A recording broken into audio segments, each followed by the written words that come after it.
The silence was the first warning, a sudden, profound emptiness where there should have been the constant, reassuring roar of power. One moment, Air Canada Flight 143 was a marvel of modern engineering, a brand new Boeing 767 cutting smoothly through the calm skies over central Canada on July 23, 1983.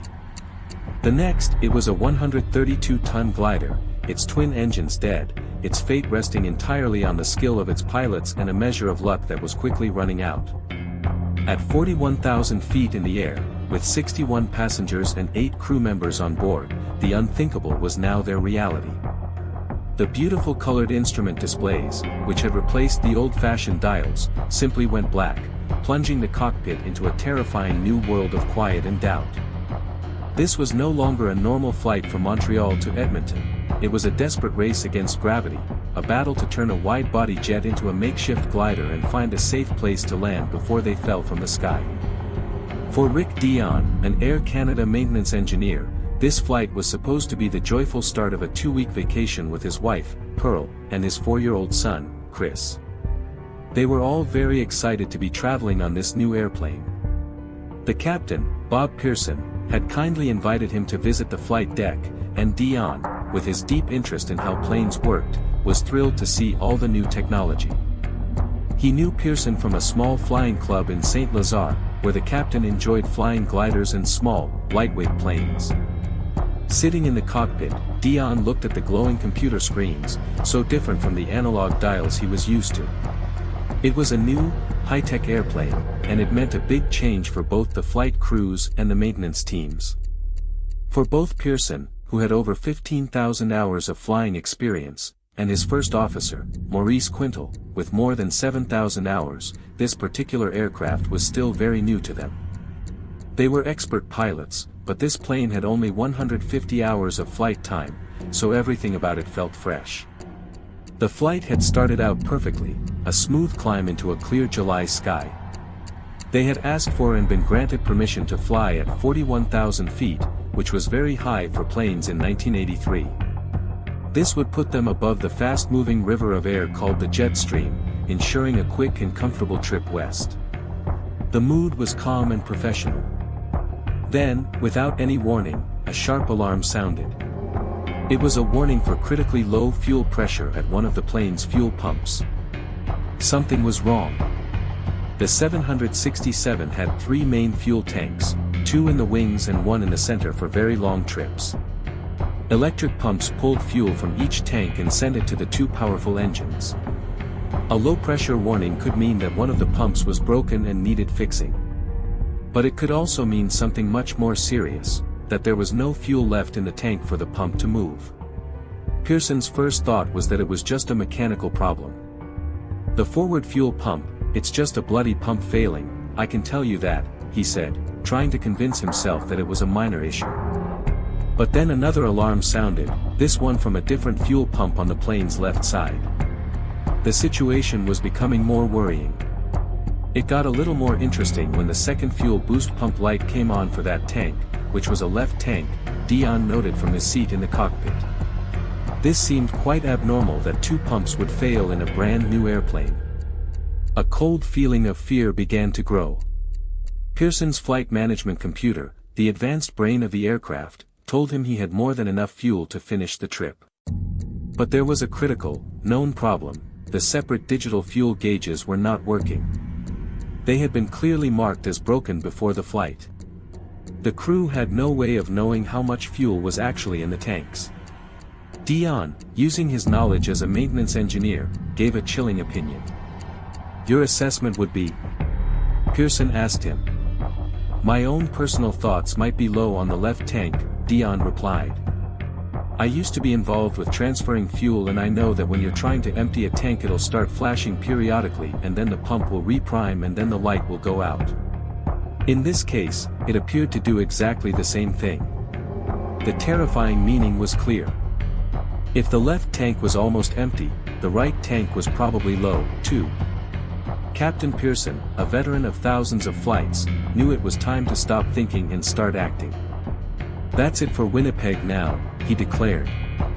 He wanted to land as soon as possible. Their original goal, Edmonton, was still over 700 miles away. The closest big airport was Winnipeg, Manitoba, only 120 miles to the south.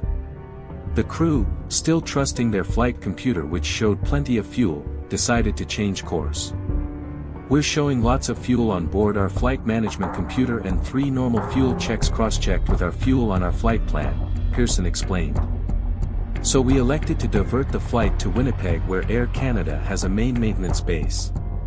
His call to air traffic control was calm and did not give away the seriousness of the situation. Winnipeg Centre, Air Canada 143. Air Canada 143, go ahead. "Sir, we have a problem, we're going to a requesting direct Winnipeg." The controller, Ron Hewitt, who had 20 years of experience, cleared them to start descending whenever they were ready. "He didn't tell us what the problem was and it's not on my business," Hewitt said later. "Gave him what he wants, get everybody out of his way. That's about what we do." As Pearson began to guide the plane down from 41,000 feet, the situation in the cockpit got much worse, very quickly.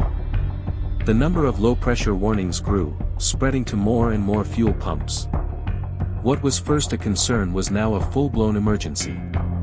Quintal got on the interphone to speak to the cabin crew.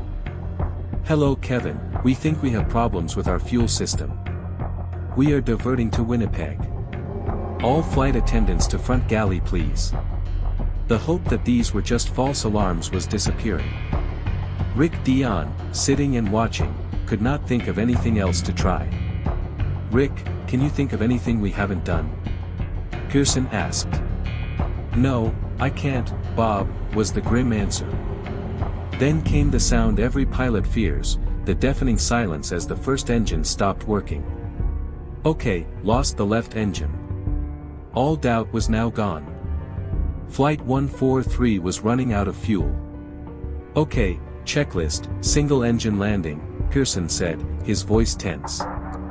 He was trained for this, practiced in simulators to land a wide-body jet safely with only one engine. But no one, anywhere in the world, had ever tried to land a 767 with no engines at all. While Pearson struggled to control the descent on a single engine, Quintal prepared the passengers for a potential disaster. The cabin, which had been a scene of peaceful normality, was suddenly filled with fear. "Ladies and gentlemen, this is your in-charge flight attendant speaking. Due to mechanical problems, we'll be preparing for an emergency landing. Please return to your seats and fasten your seatbelts. Your crew is fully trained to deal with the situation, and as you may have noticed, some crew members have already started to prepare the aircraft." For the flight attendants, this announcement was as much a shock as it was for the passengers. One attendant remembered, "I had no idea, like the rest of my crew members, that there was a problem of fuel. I had no idea why we were going to Winnipeg." The crew began the procedures for a landing with one engine. But as they worked, Quintal saw the final, unavoidable warning. The right-hand fuel pump low-pressure light was flashing as well, much like it did on the left, he said. They were quite busy carrying out the first engine out, not watching the pump lights, which was right at my eyebrows. So I kind of knew that one there was going to shut down too. And then it did. The second engine whined down into silence. At 26,500 feet, still 75 miles from the nearest major airport, Air Canada Flight 143 became the world's heaviest glider. "Air Canada 143, go ahead," said the controller. Pearson's reply was short and stark, "Just lost both engines."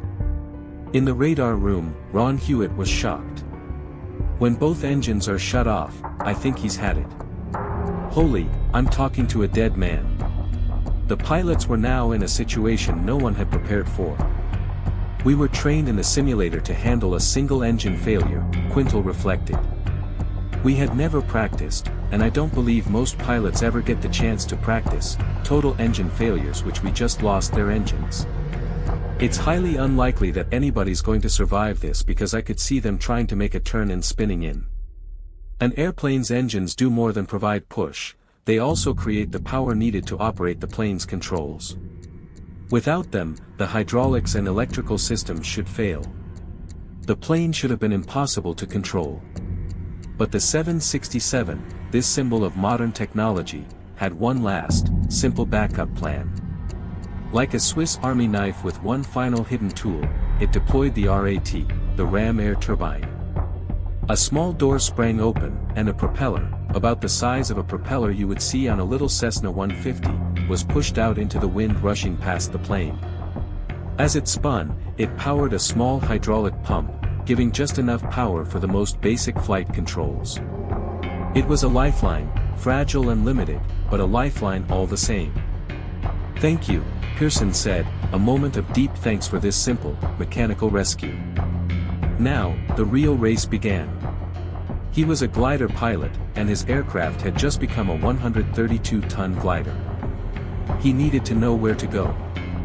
"Air Canada 143, this is a Mayday," he radioed. But the loss of power had a surprising effect on air traffic control. "They're gone," a controller said. "They were right here. We've lost them." He's dropped off the screen. The transponder, the device that sent the plane's identity and height to the controller's screen, had died with the engines. The bright, clearly marked that was Flight 143 simply vanished. Hewitt was now blind. "I need primary radar," he ordered, switching to an older, less accurate system that did not need the plane's transponder to work. "We work on transponders, it's called secondary radar. We take the pilot's signal to paint the aircraft." Without it, they were looking for a ghost. Flight 143 was somewhere east of Winnipeg, a silent giant slowly falling to Earth, but no one knew exactly where. Quintal, trying to calculate how far they could glide, was working without the information he needed. "I was trying to figure how many miles we were moving ahead versus how many thousands of feet we're dropping," he said. But without engine power, his instruments were dead, and without a radar signal, Hewitt couldn't give him the data he needed. Meanwhile, in the cabin, the truth of their situation was becoming clear. The crew showed the passengers the brace position. "Bend forward, raise your arms and hands against the seat back." For passenger Bryce Bell, the announcement caused instant regret. "As soon as they announced that we were making an unscheduled stop in Winnipeg, I immediately wished I hadn't had the 2 drinks that I'd had because I thought you're gonna have a split second here and this plane's going to explode in flame and the decision you make in that split second will depend on how alert you are." The flight attendants moved through the cabin with a calm, professional manner that hid their own fear. "The response of the passengers when we were doing the emergency briefing was basically alert," one attendant recalled. "They were looking at us, they were paying attention to every word we were saying. I couldn't have had better passengers." Parents held their children tight. People scribbled quick notes on anything they could find, final messages to loved ones, simple wills.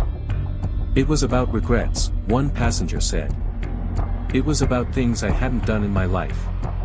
It was about ways I've treated the odd person here or there that I wish I'd treated more gently. It was about how stupid I was at some of the things I used to make big issues out of that are so insignificant when it really comes down to what real reality is about. It was pretty devastating." A flight attendant saw a mother with a baby. "I remember telling her that it was gonna be okay and I did it. I was so proud of myself that I could be so straight with her and tell her that it was going to be all right and really look at her in the eyes." Back in the cockpit, there was a breakthrough. The controllers, using the old primary radar, finally found them. "I think that's him. Let's say that's him. Okay, I got it. 65 from Winnipeg, 45 from Gimli. Air Canada 143, we have you at 60 miles from Winnipeg and approximately 45 miles from Gimli." For the first time since the engines went quiet, the pilots knew where they were. A spark of hope appeared. "We might make Winnipeg," Pearson said. But Quintal, who had been a pilot in the Royal Canadian Air Force, knew of another option, Gimli.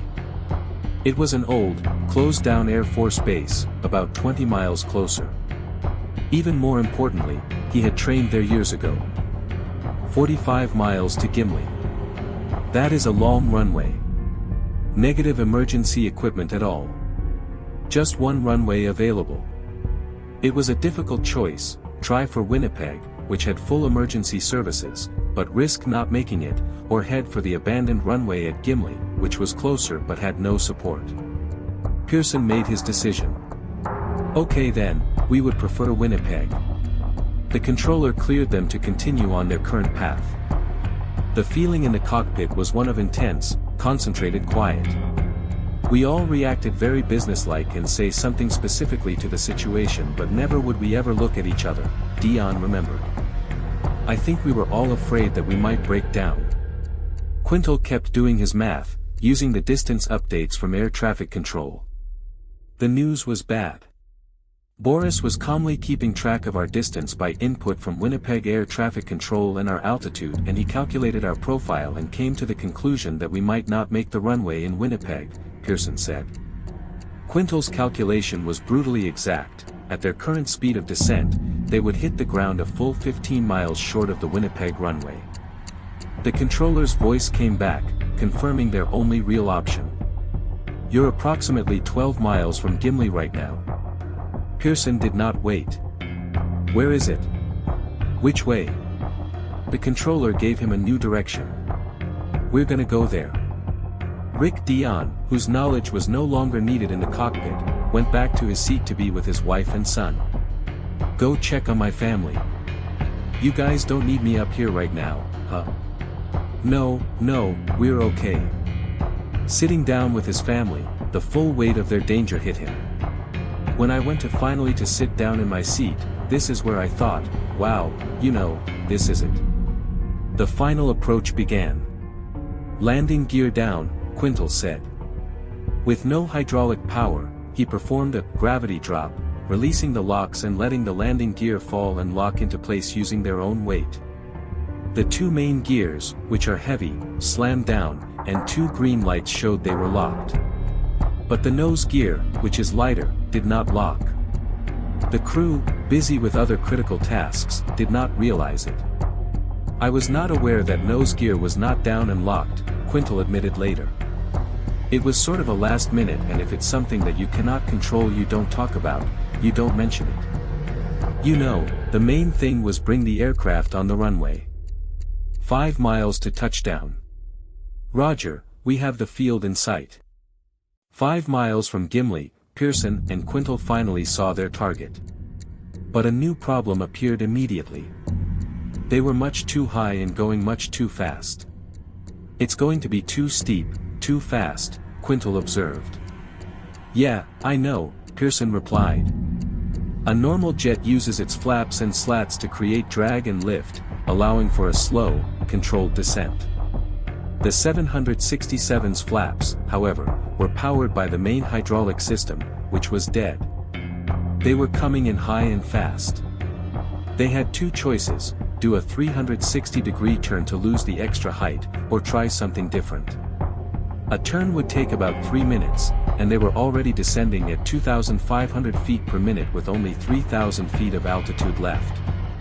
They would crash before they could complete the turn. Pearson made a decision that would become legendary in the history of flying. Well, I guess I'll just slip it, he said, his voice calm. He decided to perform a maneuver called a forward slip, something common in small planes and gliders but almost never done in a big commercial airliner. Bob Pearson, the glider pilot from a small flying club, was about to fly the 767 like a glider. I'm just going to slip it down until we're almost down at the runway and I'll straighten it out. A side slip involves crossing the controls, turning the control yoke one way and pushing the rudder pedals the other, forcing the plane to slide sideways through the air. This creates a huge amount of drag, allowing the plane to lose height very quickly without picking up too much forward speed. The only way that I can control our speed and our descent profile with the runway was to induce drag on the fuselage by cross-controlling the rudder and the elevators on the tail and the ailerons on the wingtips and cause the aircraft into a crab configuration, Pearson explained. Then I can vary that to increase or decrease our speed or increase or decrease our descent rate.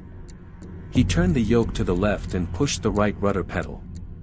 The huge jet tilted and slid sideways through the air, its nose pointing away from its direction of travel. For Rick Dion, back in the cabin, this was a new kind of terror. In the center, which is the heart of the airplane where it starts, it's pretty solid there. I thought there's a real good chance here that we'll be alright. However, when he put the airplane into a side slip, all that went out the window because I figured if he hits a wing or something, it starts to catapult and roll, that's not going to work anymore. The plane dropped toward the earth like a stone, but a stone that was under perfect control. Passengers looked out their windows and saw not the horizon, but the ground directly below them. The bank angle was quite high and the nose of the aircraft was quite high and it was an awkward moment, Quintal said. And if it was awkward for me, I can imagine for the passengers it must really fail the heart. One passenger looked down and saw a sand trap on a golf course. I thought we're gonna crash. Pearson was balancing on a very fine edge. He had to slow their fall enough to reach the runway, but not so much that the plane lost its lift and fell from the sky. When a pilot is normally landing an airplane, he is maneuvering the flight controls and operating the thrust levers pretty continuously on most landings, he said. And so I was doing the same thing without the thrust levers. As the ground rushed up to meet them, his entire world shrank to a single point. I got tunnel vision like I've never had it before. It was just our speed and our relationship with the threshold of the runway. But as they got closer, Quintal saw something that made his heart stop. The Gimli he remembered was no longer there. The old runway was now an active drag racing strip, and it was a Saturday. The races were over for the day, but the area was filled with members of the local sports car club and their families, who were camping out for the weekend. Cars, tents, and people were scattered around. And right on the runway itself, 2 children were riding their bicycles. The silent, engineless jet was almost on top of them before anyone heard it coming. The first contact with the runway was violent. The main landing gear hit the pavement with a jarring crunch. Pearson slammed on the brakes. 2 tires blew out immediately. The nose gear, which was not locked, collapsed and broke off. The nose of the plane smashed onto the tarmac, and the bottom of the right engine scraped along the ground, throwing a shower of sparks into the air. That was a rougher hit, Pearson noted, a master of understatement. Then he saw the 2 boys. I looked up and I could see 2 boys, some bicycles. They must have been probably about 1,000 feet down the runway from our position when I saw them. And then at one point I could see he raised his head in his surprise, here's this big aircraft. I can still remember the look of terror on their faces. With no nose gear to steer with, Pearson's only hope was to press the brakes on the main gears with different pressure, trying to make the crippled plane swerve. That's when my heart started to pitter-patter a little bit. The boys, frozen in fear, tried to outrun the 200-ton giant sliding toward them at nearly 200 miles per hour. I knew I couldn't take the airplane into these boys, Pearson said, and I was going to take it off into the grass on the right side. He hadn't even seen the families camping along the west side of the runway. On the ground, Dino Calvert, who was there for a weekend of racing, saw the chaos erupt. One of the gentlemen in the pits suddenly jumped in his car and he took off, and I thought, well, you don't drive like that in the pits usually. And I looked up and all I could see was smoke rising. Pearson fought with the controls, doing everything in his power to stop the sliding jet. The plane veered to the right, smashed through a guardrail that had been installed down the middle of the runway for the races, and finally, with a great shudder, came to a stop. 17 minutes after running out of fuel, Air Canada Flight 143 was on the ground. In the cabin, a moment of stunned silence was broken by a single, emotional shout. Somebody yelled Yahoo or something, and then people started applauding, a passenger remembered. And we were so grateful we made it. But the danger was not over. Thick, bitter-smelling smoke began to fill the cabin, coming from an electrical fire. The memory of another Air Canada flight that had caught fire after a safe landing was fresh in everyone's mind. Evacuate! Evacuate! Evacuate, came the command. All right, let's go. We gotta get up. The feeling of joy instantly turned back into panic. There was a sense of joy and then a panic, kind of, it seemed to go in waves, a flight attendant said. And then I panicked, saying, we got to get out of here, we got to get out of here.